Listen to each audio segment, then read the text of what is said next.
Welcome to Coffee Break with Rachel Vigil, taking a daily look at the biggest stories in Denver sports and interacting live with you, the Coffee Break fam. So sit back, relax, grab a cup of joe, and enjoy your coffee break. Here's your host, Rachel Vigil. The quarterback talk continues, and it will for the next couple of weeks, but there's one name that's been in the headlines for multiple reasons right now, and he's not necessarily being linked to the Denver Broncos. However, I feel like it could be an interesting conversation. Justin Fields has been in the news and media recently because he unfollowed the Bears on social media, saying that he just needed time away from the NFL and from work, etc., which I find to be a little bit of a load of BS, if you ask me. But he also followed a lot of Atlanta Falcons over on Instagram as well. So, of course, people are starting to connect it. But should the Broncos strongly consider trying to go after Justin Fields? So there's one person in general that we always have to bring up the quarterback conversation with, and that is our very own Andrew Mason. Mace, good morning. How are you? Good morning. I'm fine, Rachel. How are you? Good. So your opinion, should the Broncos strongly consider just seeing what it would take to get a quarterback like Justin Fields? I think they should consider it on Justin Fields. I just don't think it's something that is going to fit what they want to do, because Fields' strengths, the dual threat capability, they don't seem particularly analogous with the type of offense that Sean Payton wants to run. He wants his quarterback to be more of a rhythm and timing type passer. Not saying that Justin Fields couldn't get there someday, but he's not there at this moment and hasn't really shown that he's going to be able to operate one of those rhythm and timing pocket-based offenses exceptionally well. Mm-hmm. So I'd say, like, in a vacuum, I'd say, oh yeah, Justin Fields, absolutely take a look at him. I think his best days are still ahead of him. And I thought he showed some real progress last year for the Bears. I just don't know if he fits what Sean Payton and the Broncos want to do. I agree. I feel like last year was kind of one of the seasons where everyone was like, oh, Justin Fields can play in the NFL. He can have a successful career here. But Mace, you and I have talked extensively. Sean Payton likes a bit of a project. And while I think there are other quarterbacks in the league who might be considered a quote unquote bigger project, I also think we haven't seen the full potential. And is there a better head coach to possibly get the full potential out of a quarterback like Justin Fields? I mean, you're talking about Sean Payton. You're also talking about the practitioners of the Shanahan-McVay offense, Kyle Shanahan, Sean McVay, and their descendants on the coaching tree. An interesting discussion that Cecil Lammy and I were having on Orange and Blue Day earlier this week. One of the possibilities for Justin Fields is the Atlanta Falcons. He's from the Atlanta area. Of course, Atlanta with a new head coach in Raheem Morris. Yep. And new offensive coordinator, play caller in Zach Robinson, who is local to the Denver area from Chatfield High School. So they're going to come in and they're going to run that scheme. Now, it can be tweaked, but the question is, okay, if you are going full Shanahan-McVay, is that something in which Justin Fields can flourish? It certainly offers, more play fake boot action, but it also forces the quarterback to be under center, something that Justin Fields largely has not done to this point in his career very much of with the Chicago Bears and then before that in college.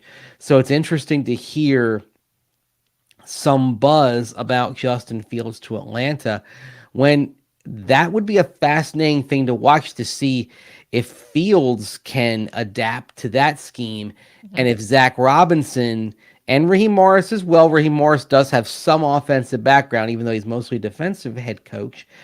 How can they tweak things to play to Justin Fields' skill set and maximize them? And if you can find a happy medium, you might have something that's very successful.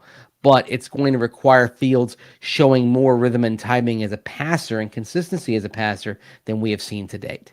Yeah, up until this week, Mace, I was like, Justin Fields, whatever. Like, he's going to go wherever. The Bears are going to draft Caleb Williams. Like, that's just what it's going to be. It's kind of like the Russell Wilson situation here. Like, we all know what the future is going to hold for Russell Wilson. He's not going to be with the Denver Broncos. That's exactly how I feel about Justin Fields. But until I saw that the Raiders were, like, somewhat interested in Justin Fields, that's when I was like, well, wait a second. Maybe I'm a little interested in Justin Fields and what he has to offer and what he could possibly do. And I just feel like that's so 2024 NFL, right? Like, if another team's interested, you're like, well, wait a second. Maybe I'm a little interested too. Yeah, exactly. It's like, okay, are they seeing something that we're not, right? Exactly. The other thing on Fields that is interesting and impacts the Broncos is if you want a team in front of the Broncos to be pushed out of the way in terms of potentially targeting a quarterback in the draft, Mhm. then you would want Atlanta to get Justin Fields. Yeah. Because if they don't, I think this puts them very much in the quarterback market. And if you're thinking about JJ McCarthy specifically, if Atlanta doesn't get Fields, if they decide they're gonna roll with whatever bridges they can find. Right now they've got Desmond Ridder and Taylor Heineke, Mhm. a young guy who probably projects more as a career backup. In Ridder had his chance last year, it didn't go very well, and then Taylor Heineke is kind of that career bridge quarterback. That's what he'll keep doing now. He'll probably keep going from bridge stop to bridge stop. Um, so if that or they bring in another bridge type of quarterback there in Atlanta, they're very much looking at quarterback at number 8, and they're probably looking at JJ McCarthy in that instance. So if you want McCarthy, you may have to jump the Falcons at minimum Mhm. if the Falcons don't get Justin Fields. So Fields going to Atlanta would make some things easier for the Broncos in terms of what's in front of them. Although, as I wrote about at denversports.com yesterday, you've got buzz out of Minnesota that, that the Broncos, that Sean Payton's enamored with JJ McCarthy and might move up. And one of the teams they'd have to jump is the Minnesota Vikings, which is why that was relevant, because if the Vikings move on from Kirk Cousins, they're very much in the quarterback market as well. The roller coaster that we have been on with JJ McCarthy, and just from the standpoint of a few weeks ago, everyone was like, oh, he's really going to drop. And now we're kind of like, oh, nope, he's going back up towards, in that top 10. And then it was like, oh, nope, he's back. Now he feel like, yeah, he's up in that top 10 spot again. And with Sean Payton having that come out of saying, yeah, he's enamored with JJ McCarthy. What is it about JJ McCarthy that you believe Sean Payton likes so much? Well, first of all, there's a pretty high ceiling with JJ McCarthy. You could Mm-hmm. argue that the ceiling is about as high as those top 3 quarterbacks in the draft. Now, there's the relative lack of starting experience on the college level compared to some of those other that we're talking about. He's a 2-year starter. Yeah. Also, there are some that question, okay, can he truly make all the throws downfield? He was in an advantageous situation at Michigan. They could run the ball well. It was never a situation. There were rarely moments where McCarthy had to have everything on his shoulders. But Mm-hmm. the notion that he can't make throws downfield and can't push it downfield, that doesn't mesh with what I've seen. Like, one of the things that I like about him is his velocity and accuracy outside the numbers down the field. You can go turn on the tape and see some of that. So I think he's got, in terms of the ability to reach all areas of the field, I think he's got more clubs in his bag than some may believe going in this process.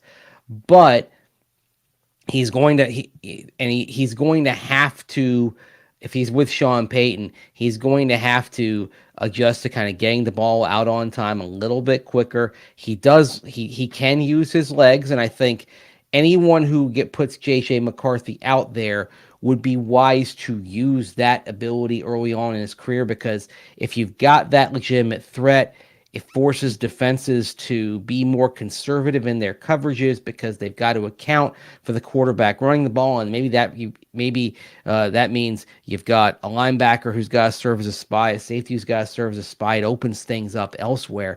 So early on in a career for a quarterback, that ability to make things happen with their legs, that is something that can really help them along until they develop enough to be able to win games strictly from the pocket. So I think that does favor McCarthy. That being said, there are some things technically that you want to work on. His accuracy could be better. I think that starts with his footwork. I think you work on that. With McCarthy, you're definitely playing the long game, and ideally, I'd say with McCarthy, he's only out there as a rookie if you're at the end of the season and basically the cause is done, you're out of the playoff mix. I'd say the Houston Oilers did way back in the 1990s with Steve McNair, where they sat him for the first 14 games, played him the final 2, did the same thing again in his second year, and then he was a full-time starter in his third year, and he was ready to go. That's the sort of development plan that may be the best type of thing for JJ McCarthy. I'm just not sure if that name would like move the needle for Broncos country because you have to wait a year for him. Mm. And if you just look at what Sean Payton has done and like the many quarterbacks that he's coached, what do you think would be like the number one like magic touch or sprinkle that he could add to JJ McCarthy that really would elevate him in the next year or two? More consistency with the footwork, and thus more consistency with his short to intermediate throws, the timing throws that he's going to have to execute in this offense. Okay. That's the kind of thing that you can work on. There's nothing. I mean, his delivery is fine. Like I mentioned earlier, I think he's got more. I think he's got more downfield ability than some are looking at. Yeah.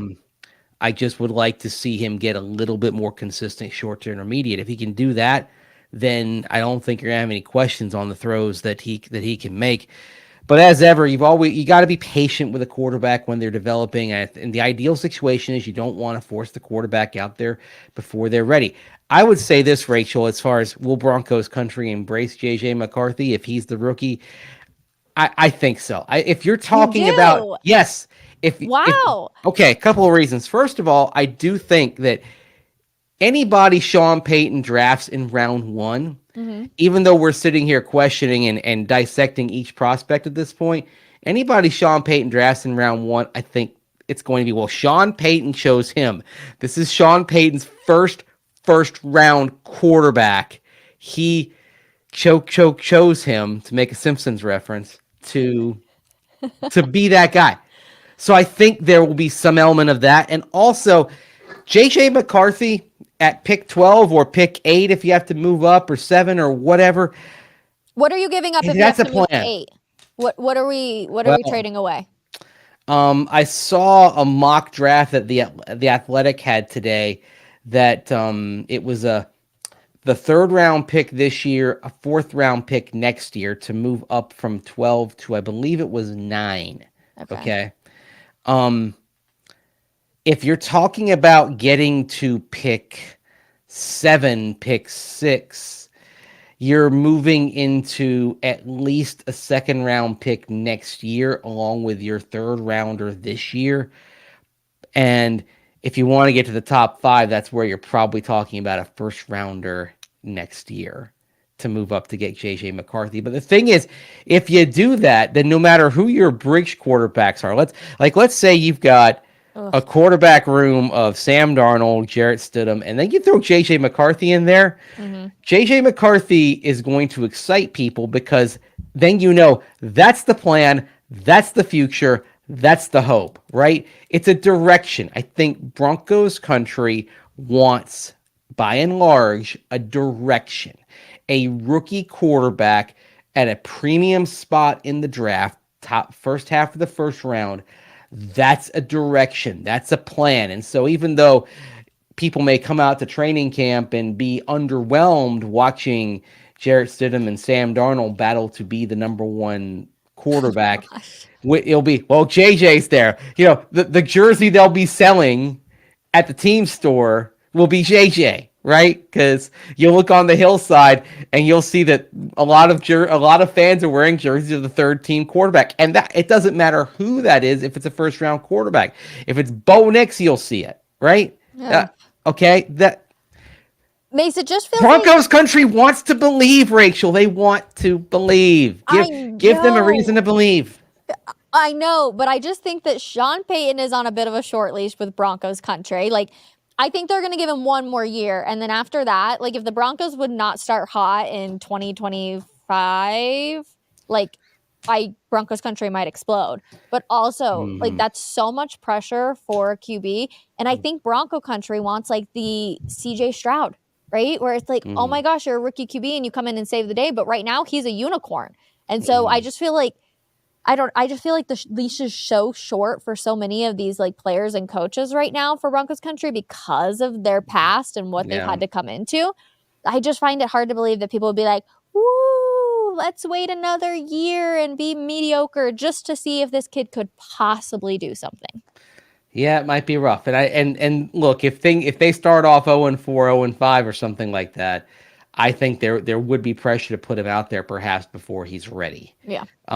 Like, it's it's why when we saw the suspension at the start of the season, 2 games for Jimmy Garoppolo, when that came down late last week, I thought, okay, that probably takes him off the Broncos list realistically, because you don't want to have a scenario where you've got a rookie and then Yeah. you have Stidham and Garoppolo battling for the job, and Garoppolo wins, but you have to go out there and start Stidham for the first couple of games just because the rookie isn't ready and Stidham would have lost the competition.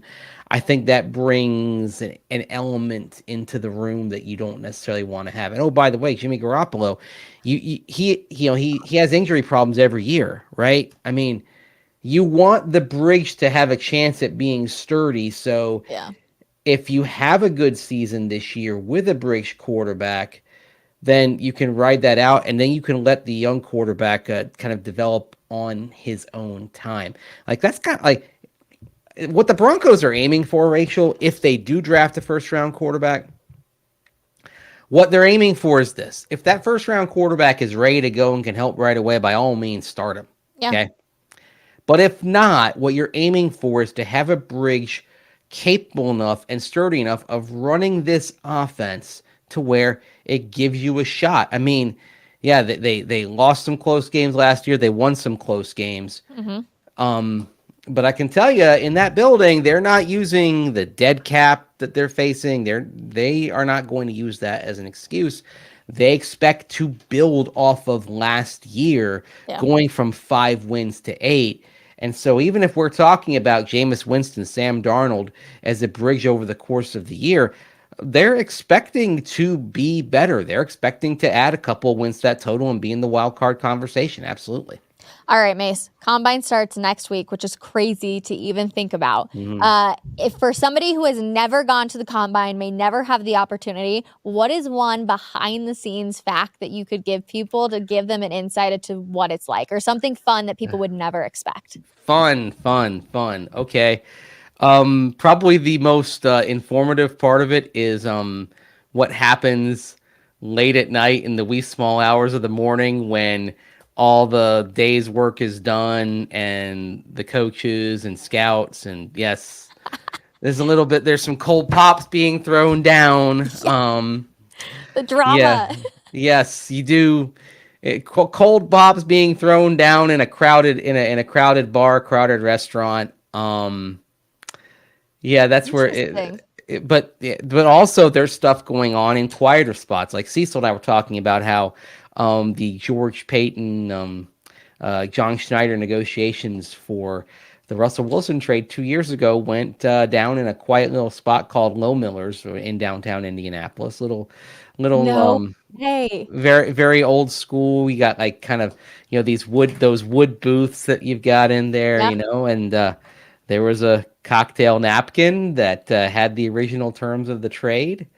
No way. Yeah. Wait, I did not know this story. Yes. The napkin will never be public because it was the rough draft of the trade. It was not the final version. Okay. Wow. So you had maybe a player that ended up not being included in the trade that was vice versa. Okay? Yeah. Gosh, what I would do to get a picture of that napkin, or if the Russell Wilson trade would have worked out, George Payton could have framed that napkin. You know what I mean? If that trade had worked out, that would have been something that if there's ever a Broncos like a Broncos Hall of Fame, you'd have an exhibit and you'd have that thing behind glass, right? So cool. Dang. I mean, I still think it should be preserved, but because I think you celebrate. I think you have to embrace all parts of it. It's not just the good; it's also the infamous. But my guess is that napkin, if it's not been destroyed, it will be at some point because it's taken on on certainly some infamy for the Broncos over the last 2 years. For sure. Do you think we'll hear about the Russell Wilson news this week during the combine about how he's released from the team? I think so. Now, it's one of those things where they won't make it official for a little while. I mean, it's because especially if you're doing the post June 1 designation, it won't it would not officially go down until you're getting into the next league year, which is, I believe, starts on the 13th of March. So, wow. yeah, it comes fast. It comes fast. It does. It does indeed. Andrew Mason, always a pleasure. Thanks for giving me that little tidbit, though, on that note. I had not heard that story. Oh, it's wild. Like that little napkin. It's out there. It's crazy. And that's and you know what? That's not the only napkin that on which the terms of a big NFL trade is done. And that's the thing. You get everybody in the same spot. Yeah. And you get agents, executives, coaches in the same spot. Conversations happen. Things start happening. So we'll probably have a clearer idea as to what's going down over the next 10 days or so. Well, we will look forward to it. And of course, we will catch up with you when you are in Indy. Andrew Mason, always a pleasure, my friend. Likewise. Thanks, Rachel. All right, Andrew Mason. Isn't that story definitely interesting? We will have to catch up with him when he is in Indianapolis to see if there's any other napkins being passed around or any other stories. Thank you guys so much for hanging out with us here on Coffee Break. Make sure if you're watching us on YouTube to subscribe and like and comment down below your thoughts on the napkin story. Should we frame it or no? And we will see you guys 10 a.m. tomorrow morning for another episode of Denver Sports Daily and 12 p.m. tomorrow afternoon for a conspiracy theory coffee break. Come hang out with us. Bye, everybody.